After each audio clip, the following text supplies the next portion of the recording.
Hello everyone, my name is Dr. Shubham Jain. Welcome to my YouTube channel Superior FMG. So, this video is going to be very important. Please watch till the end. Let's talk about biochemistry. I have two approach in this video. Number one is your traditional approach. Traditional approach यानी कि your routine notes. I will not prefer them. The number two approach is your USMLE first aid के notes for your biochemistry. Yes, I want you to purchase a first aid book.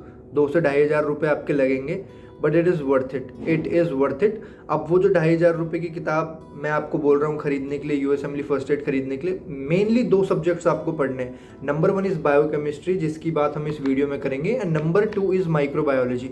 बाकी के subjects आप पढ़ो या नहीं पढ़ो कोई बात नहीं, मगर दिक्कत क्या है कि इट्स अ वेरी मोटी book and I want you to सबसे पहले जाकर के उस किताब को फाड़ दो खरीद करके, और उसके एक अलग से सेट बना के बायोकेमिस्ट्री का सेट बना लो. अब उसके अंदर भी जहाँ से भी आप ये काम करवा रहे हो, किसी प्रोफेशनल इंसान से ही कराओ, वो आपके बायोकेमिस्ट्री के ये नोट्स बना देगा. साथ में I want you to have a blank paper. मैं चाहता हूँ आप एक ब्लैंक पेपर भी साथ में उसके साथ एसोसिएट करो, मतलब उसी के अंदर इनकॉर्पोरेट करो. अब करना क्या है, ध्यान से समझो. This approach is very different यार. This approach is very different. Normally first reading के अंदर आपको बायोकेमिस्ट्री 5 दिन के अंदर पढ़नी है ना. मगर द टेक होम मैसेजेस, हमें बायोकेमिस्ट्री 5 दिन के अंदर नहीं पढ़नी है. हमें बायोकेमिस्ट्री को हर 5 दिन में ख़त्म करना है. मतलब हर दिन बायोकेमिस्ट्री को ख़त्म ही करना है. मतलब ये जो यूएसएमएलई फर्स्ट एड है ना, बायोकेमिस्ट्री के पोर्शन इसके अंदर 40 to 50 पेजेस है, और आपको एक ही दिन के अंदर ख़त्म करना है. समझ रहे हो मैं क्या कहना चाह रहा हूँ. आपको बायोकेमिस्ट्री एक ही दिन में ख़त्म करनी है. इसका मतलब आप 5 दिन जो बायोकेमिस्ट्री करोगे, आप 5 बार बायोकेमिस्ट्री पढ़ पाओगे. I want you to study biochemistry 5 days, but not 1 time, but 5 times. It is possible, but the only requirement is you have to be motivated for this. एक दिन में 8 घंटे पढ़ने पड़ेंगे. क्या आप रेडी हो? Are you ready? एक दिन में 8 घंटे पढ़ने के लिए आर यू रेडी गाइस? अपने आप से ये सवाल पूछो.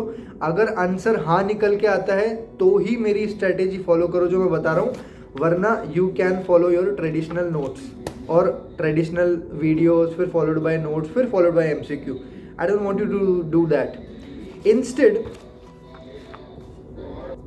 What I want you to do is 8 घंटे पढ़ाई जो आप करोगे, उसमें से 4 घंटे आप रीड करो और 4 घंटे क्वेश्चन सॉल्व करो.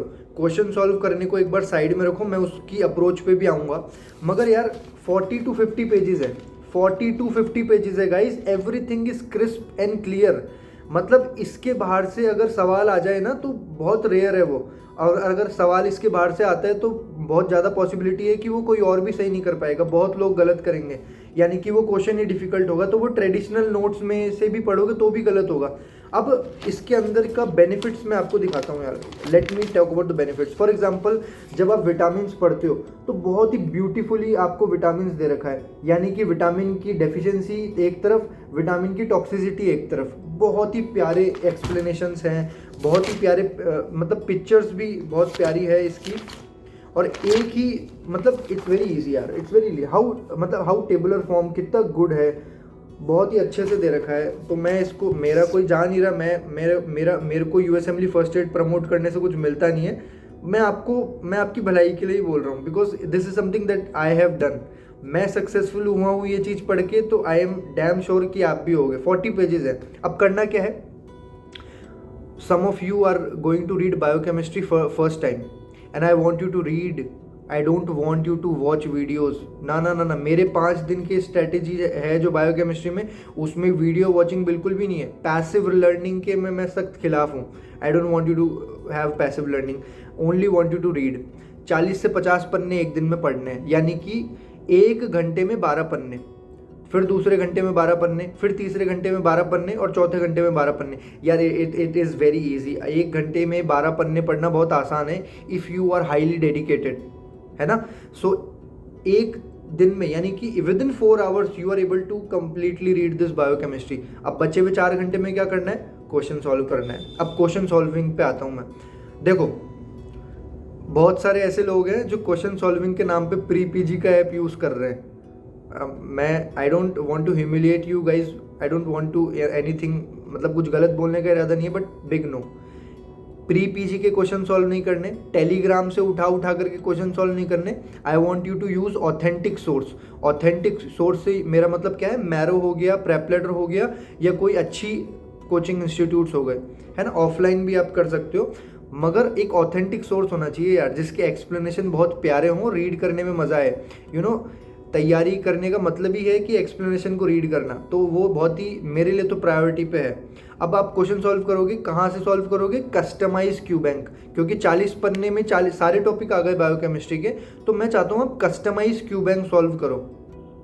पर्टिकुलरली एक दिन में 100 क्वेश्चन सॉल्व करो। अब इमेजिन करो, यू नो, अब इस स्ट्रैटेजी के सारे पन्ने खुलने वाले हैं। आप एक दिन में 50 पन्ने रीड भी कर पाओगे, यानी कि कंप्लीट बायोकेमिस्ट्री कंप्लीट हो जाएगी आपकी। और बचे हुए आधे दिन में, यानी कि बचे हुए 4 घंटे में आप क्या करोगे? 100 क्वेश्चन सॉल्व। सिर्फ 100 क्वेश्चन यार, सिर्फ 100 क्वेश्चन, ज़्यादा भी नहीं है। 4 घंटों में आपसे 100 क्वेश्चन सॉल्व करने के लिए बोल रहा हूँ, मगर I want you to solve 100 question with explanation. बढ़िया से बैठ के एक्सप्लेनेशन रीड करो। पहले दिन जब आप क्वेश्चन सॉल्व करोगे 100 क्वेश्चन, मैं गारंटी से कह सकता हूँ आप 50 गलत करोगे। मेरा एक्सपीरियंस है, मैंने भी गलत करे थे, मुझे पता है। आप 50 क्वेश्चन गलत करोगे, कोई बात नहीं यार, उनके एक्सप्लेनेशन लिख लो। और एक्सप्लेनेशन को कहाँ लिखना है? इन पेजेस में लिखना है, जो मैं आपको बता रहा हूँ ना, कि आप अपने प्रोफेशनल से जाकर के बढ़िया सी बाइंडिंग करवाओ, यू असेंबली को अच्छे से फाड़ो, फिर उस पर ये नॉर्मल से A4 साइज के पेजेस भी चिपकाओ, तो एक कंप्लीट एनालिसिस हो जाएगा। क्योंकि there are some small details which are missing in you assembly first aid, particularly for biochemistry and microbiology. So मैं चाहता हूँ आप एक 30-40 पन्ने है ना, इसके A4 साइज के पेपर भी आप ऐड कर लो, और जो भी सवाल आप गलत करो उसको आप इसमें ऐड करते जाओ। Because there are lot of things, amino acids में ऐसा बहुत सारे टॉपिक्स हैं जो कि आपके इसमें नहीं दे रखे अच्छे से, आप उनको ऐड कर लो। मॉलिक्यूलर बायोलॉजी में ऐसे ऐसे टॉपिक्स हैं, INI-CET के क्वेश्चन आप सॉल्व करोगे तो आप देखोगे ये तो है ही नहीं यू असेंबली फर्स्ट एड में, इसीलिए मैं आपको बोलूँगा उन टॉपिक्स को इसमें ऐड कर लो।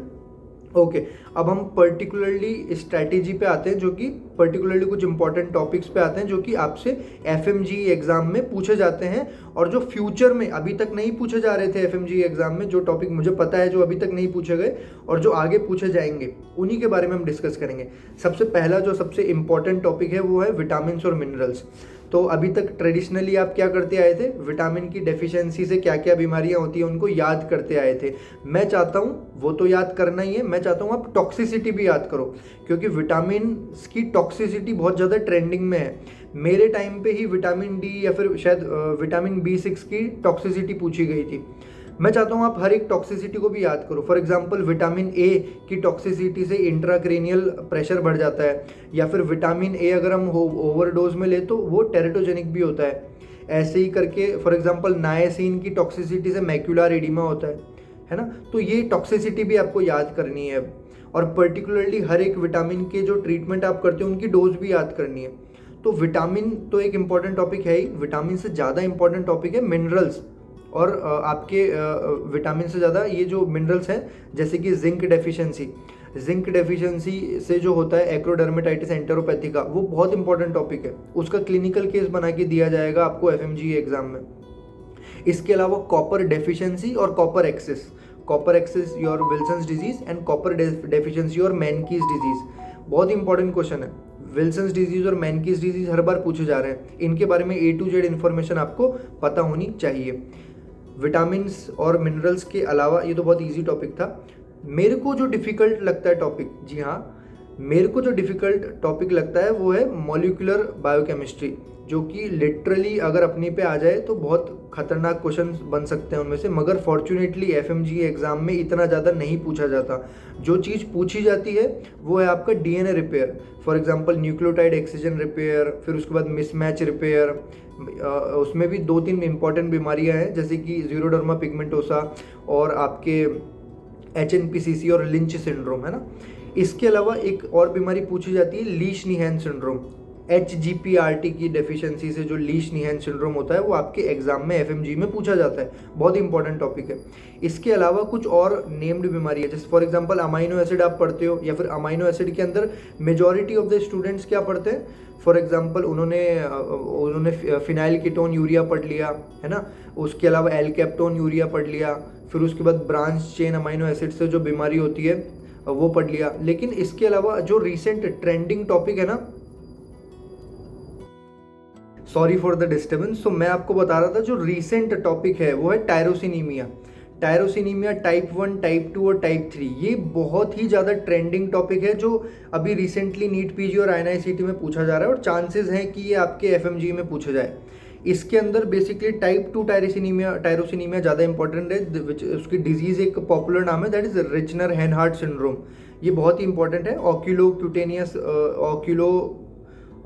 ऑक्यूलोक्यूटेनियस डिजीज़ कुछ इस टाइप से है, ये एग्जैक्टली मुझे रिमेंबर नहीं, बट ये बहुत इंपॉर्टेंट टॉपिक है जो आप पढ़ लेना अच्छे से अपने। जब भी मेरा ये वीडियो बनाने का पर्पज़ ये है कि जब आप बायोकेमिस्ट्री को शुरू करो तो ही आपको मेरी बात दिमाग में याद आ रहा है, अच्छा ये इंपॉर्टेंट टॉपिक है जो भैया ने बताया था, तो उस हिसाब से मैं आपको कह रहा हूँ। नेक्स्ट इंपॉर्टेंट टॉपिक है lipid. Oh my God, lipid में तो आपको सब कुछ ही पढ़ना है। Lipid is a very important topic.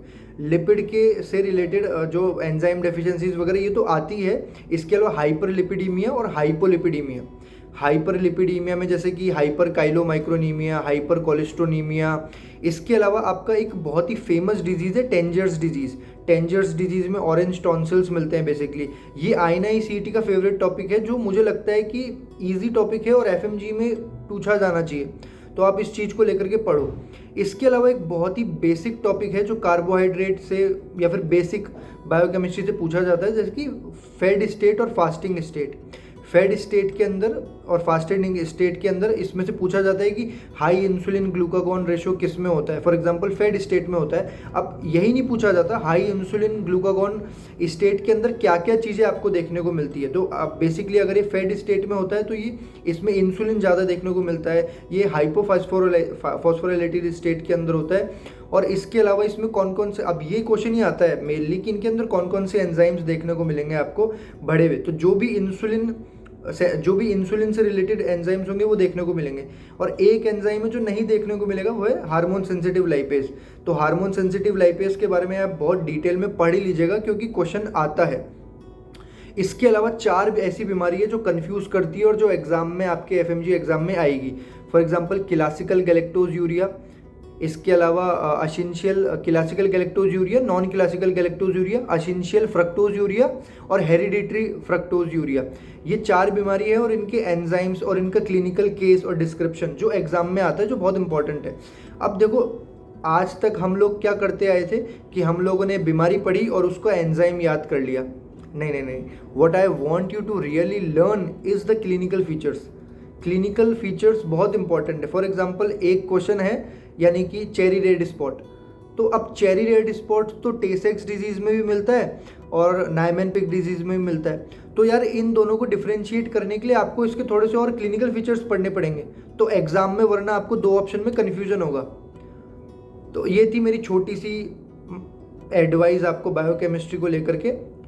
I hope आप लोग फॉलो करोगे, और आधे लोग फिर भी फॉलो नहीं करेंगे, मैं ये जानता हूँ। आप लोगों में से बहुत लोग हैं जो शायद इसको नहीं फॉलो करें, और आप लोग वही ट्रेडिशनल पहले कि भाई हम तो पहले अच्छे से कोचिंग इंस्टीट्यूट ज्वाइन करेंगे, फिर उसके बाद 3-4 महीने कोचिंग की क्लासेस लेंगे और पैसिव लर्निंग करेंगे, और पैसिव लर्निंग के बाद फिर जाके हम हमारी पहली रीडिंग करेंगे, फिर रिविजन करने का तो टाइम बचेगा ही नहीं, और लास्ट में जाके आप MCQ सॉल्व ज़्यादा कर नहीं पाओगे, और फिर अनफॉर्चुनेटली एग्ज़ाम का रिजल्ट आपके फेवर में जाएगा नहीं। मैं नहीं चाहता हूँ यार। अभी आपका स्टार्टिंग का टाइम है, 6 महीने का टाइम है, बढ़िया से पढ़ाई कर रहे हो तो खुद से पढ़ाई करो, खुद से पढ़ाई करो। This is a very important thing. FMG में फेल होने का रीज़न ही पैसिव लर्निंग है। बहुत लोगों को नहीं पता ये बात। Please please please passive learning से बचिए, और फिर अगले वीडियो में हम देखते हैं कुछ अगला सब्जेक्ट को डिस्कस करते हुए। Thank you very much for watching. ध्यान रखिए इस चीज़ का और पढ़ाई करो। Thank you.